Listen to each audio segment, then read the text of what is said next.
الفرد الصمد الذي لم يلد ولم يولد ولم يكن له كفوا أحد.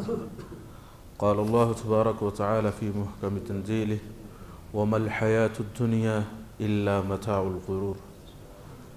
سامعین محترم، آج کی جو ہماری احادیث ہیں وہ زہد و ورع سے متعلق ہیں کہ ایک مسلمان کو اس دنیا کے اندر کیسے زندگی گزارنی چاہیے، اسے اس دار فانی کو ایک مسافر خانہ سمجھنا چاہیے اور اپنی جو آخری اور حقیقی منزل آخرت ہے، جنت ہے، اس کے لیے تگ و دو کرنی چاہیے. تو حضرت ابو ہریرہ رضی اللہ تعالی عنہ فرماتے ہیں قال رسول اللہ صلی اللہ علیہ وآلہ وسلم تعیس عبد الدینار والدرہم والقطیفہ ان اعطی منها رضی وان لم یعط منها لم یرضى. محمد الرسول اللہ صلی اللہ علیہ وآلہ وسلم نے فرمایا درہم و دینار کی پوجا کرنے والا، درہم و دینار کے پیچھے بھاگنے والا، دنیا اور دنیا کے مال و متاع کے پیچھے بھاگنے والا انسان تباہ و برباد ہے.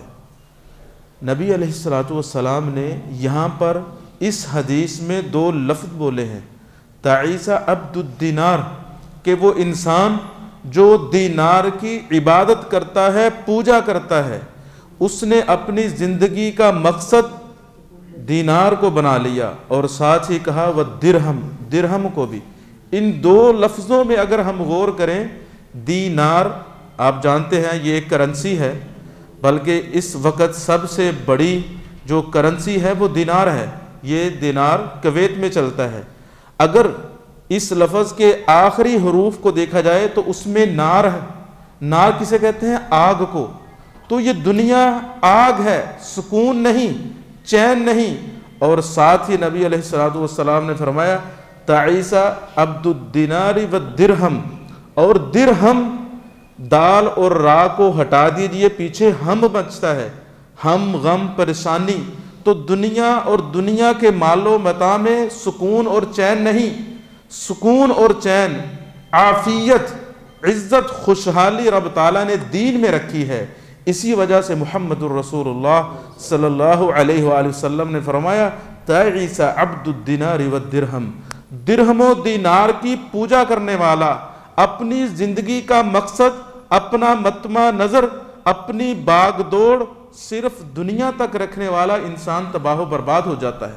اگر اسے دنیا ملے خوش ہو جاتا ہے، اگر دنیا نہ ملے تو ناراض ہو جاتا ہے. بسا اوقات نماز روزے سے، مسجد و محراب سے، دین اور دینداروں سے دور ہو جاتا ہے، حالانکہ وہ اس کی آزمائش کا وقت ہوتا ہے. یہ تو منافقوں کی علامت ہے کہ اگر ان کو مال و دولت ملے تو خوش ہو جاتے ہیں، اگر مال و دولت نہ ملے تو ناراض ہو جاتے ہیں. جبکہ ایک بندہ مومن ایسا نہیں ہوتا، وہ ہر حال میں اپنے رب کا شکر ادا کرتا ہے. اس حدیث میں آتا ہے، حضرت ابن عمر رضی اللہ تعالیٰ عنہ فرماتے ہیں اخذ رسول اللہ صلی اللہ علیہ وسلم بمنکبیہ. آپ اندازہ کیجئے، حضرت ابن عمر رضی اللہ تعالیٰ عنہ فرماتے ہیں کہ رسالت مآب صلی اللہ علیہ وآلہ وسلم نے میرے کندھوں پر ہاتھ رکھا، اتنی شفقت اور محبت سے سمجھایا کن فی الدنیا کأنک غریب. اے ابن عمر، دنیا میں ایسے زندگی بسر کرو جیسے ایک اجنبی زندگی بسر کرتا ہے. ایک اجنبی انسان کسی کے ہاں آیا ہو یا راستے میں کسی منزل پر ٹھہر جائے تو وہ اس منزل کو ہمیشہ ہمیشہ کے لیے گھر نہیں سمجھ لیتا. اسے ہمہ وقت یہ فکر اور پریشانی لاحق رہتی ہے کہ کب وہ وقت آئے میں یہاں سے کوچ کروں اور اپنی منزل تک پہنچوں. تو ایسے ہی مسلمان ہے، اس دنیا میں ہمیشہ کے لیے نہیں آیا، چند دنوں کے لیے آیا ہے، اور وہ دن بھی ہمیں پتہ نہیں کتنے ہیں، کسی کو کچھ پتہ نہیں.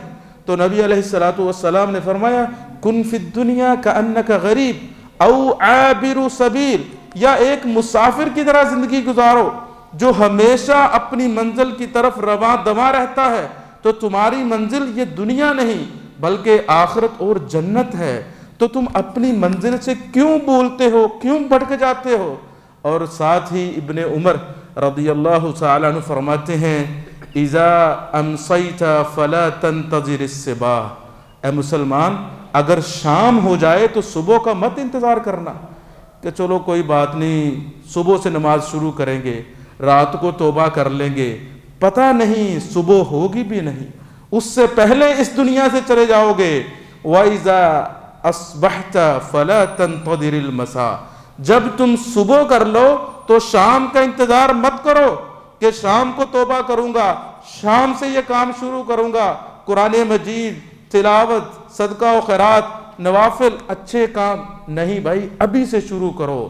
اور ساتھ ہی عبداللہ ابن عمر رضی اللہ تعالیٰ عنہ فرماتے ہیں خُذْ مِن صِحَتِكَ لِسَقَمِكَ، کہ ابھی تم صحت مند ہو، توانا ہو، تندرست ہو، ابھی اتنی نیکیاں اور اچھے اعمال کر لو کہ جب بیمار ہو جاؤ گے تو تمہیں پریشانی نہیں ہوگی، پچھتاوا نہیں ہوگا، تمہارے ذہن میں ہوگا کہ میں نے اچھے اعمال کیے ہیں۔ وَمِنْ حَيَاتِكَ لِمَوْتِكَ، اور ابھی تم زندہ ہو، اس زندگی کو غنیمت جانو، موت سے پہلے پہلے اچھے اعمال کر لو۔ زندگی ایک بار ملتی ہے، بار بار نہیں ملتی۔ خوش قسمت ہیں، سعادت مند ہیں اور مبارکباد کے مستحق ہیں وہ لوگ جو اپنی زندگی کو غنیمت جانتے ہیں، جو زندگی کی بے وفائی کو جانتے ہوئے اپنا ٹائم ضائع نہیں کرتے بلکہ دن رات اپنے رب کی عبادت میں لگے رہتے ہیں۔ تَأَهَّبْ لِلَّذِي لَا بُدَّ مِنْهُ فَإِنَّ الْمَوْتَ مِيقَاتُ الْعِبَادِ، شاعر کہتا ہے اس چیز کی تیاری کرو جس کے بغیر گزارا نہیں، فَإِنَّ الْمَوْتَ مِيقَاتُ الْعِبَادِ، کہ موت یہ بندوں پر لکھ دی گئی ہے۔ أَتَرْضَى أَن تَكُونَ رَفِيقَ قَوْمٍ لَهُمْ زَادٌ وَأَنْتَ بِغَيْرِ زَادٍ، کیا تمہیں یہ پسند ہے تم ایسے لوگوں کے ہم سفر بن جاؤ جن کے پاس زاد راہ ہے، نمازیں ہیں، روزے ہیں، قرآن مجید ہے، اعمال صالح ہیں، تمہارے پاس تو کچھ بھی نہیں، نہ تم نماز پڑھتے ہو، نہ روزہ رکھتے ہو، نہ سچ بولتے ہو، نہ صدقہ و خیرات کرتے ہو، نہ قرآن مجید کی تلاوت کرتے ہو، تو اہل جنت کے ساتھ سفر ہے تمہارا، لیکن ان کے پاس زاد راہ ہے اعمال صالحہ کی شکل میں، تمہارے پاس کچھ بھی نہیں۔ اسی طرح ایک شاعر کہتا ہے الموت قدح کل نفس شاربہ، موت ایک ایسا جام ہے جسے ہر انسان نے پینا ہے۔ والقبر باب کل نفس داخلہ، قبر ایک ایسا دروازہ ہے جس میں سے ہر انسان نے داخل ہونا ہے۔ کیا ہم نے قبر کے لیے تیاری کی؟ ہم تو دنیا کو ہمیشہ ہمیشہ کا گھر سمجھ کے دنیا کی رنگینیوں میں، دنیا کے لہو و لعب میں، دنیا کی رعنائیوں میں کھو چکے ہیں، اپنی حقیقی منزل کو، اپنے خالق کو بھول چکے ہیں۔ ایسا نہیں ہونا چاہیے۔ حضرت سہل بن سعد رضی اللہ تعالی عنہ فرماتے ہیں محمد الرسول اللہ صلی اللہ علیہ وآلہ وسلم کے پاس ایک آدمی آیا، یہ حدیث ذرا کان کھول کے سنی۔ اس آدمی نے آ کر کیا کویسچن کیا، اسے کس چیز کی فکر ہے، کس چیز کی ٹینشن ہے، اور ہماری فکر کیا ہوتی ہے؟ وہ آدمی کہتا ہے دلنی علی عمل اذا عملته احبنی اللہ واحبنی الناس، اے اللہ کے رسول محمد صلی اللہ علیہ وسلم مجھے ایسا عمل بتلائیے اگر وہ میں عمل کروں تو میرا رب مجھ سے محبت کرے اور لوگ مجھ سے محبت کرے۔ دیکھیے کویسچن، سوال کیا ہے؟ اے اللہ کے نبی ایسا عمل بتائیے جس کی وجہ سے میرا رب مجھ سے محبت کرے اور دنیا کے لوگ مجھ سے محبت کریں۔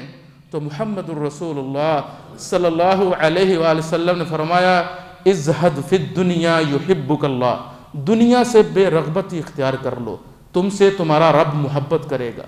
وازہد فی ما عند الناس یحبک الناس، جو لوگوں کے پاس ہے اس سے منہ موڑ لو، لوگ تم سے محبت کریں گے۔ بھائی لوگوں کے پاس کیا ہے؟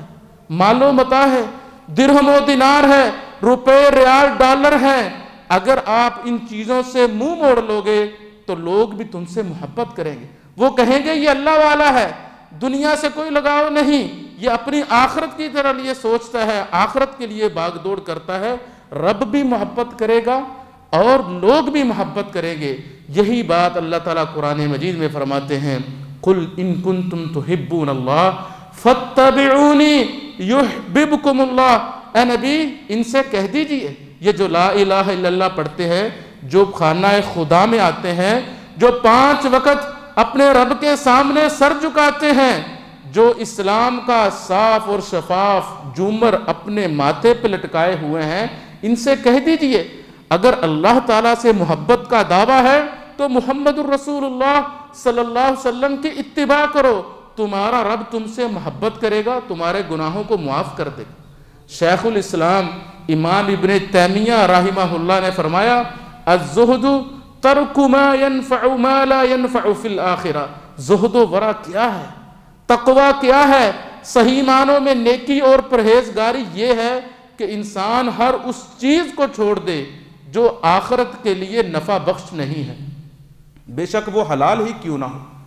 تو زہد و ورع یہ بہت بڑی خوبی ہے، یہ بہت بڑا وصف ہے جو اللہ رب العالمین کے خاص بندوں کو، خاص الخاص بندوں کو ملتا ہے۔ کسی انسان نے، ایک دیہاتی نے اہل بصرہ ایک شہر ہے عراق میں، ان کے لوگوں سے پوچھا، بصرہ کے مکین سے پوچھا، من سید اہل البصرہ، کہ اہل بصرہ کا سردار وڈا وڈیرا کون سا ہے؟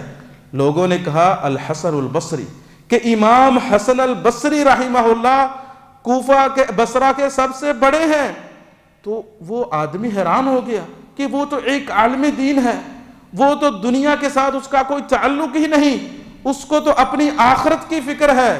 تو اس آدمی نے پوچھا بیما سعد الناس، کس وجہ سے وہ لوگوں کے سردار بن گئے، کس وجہ سے وہ لوگوں کے وڈے اور وڈیرے بن گئے؟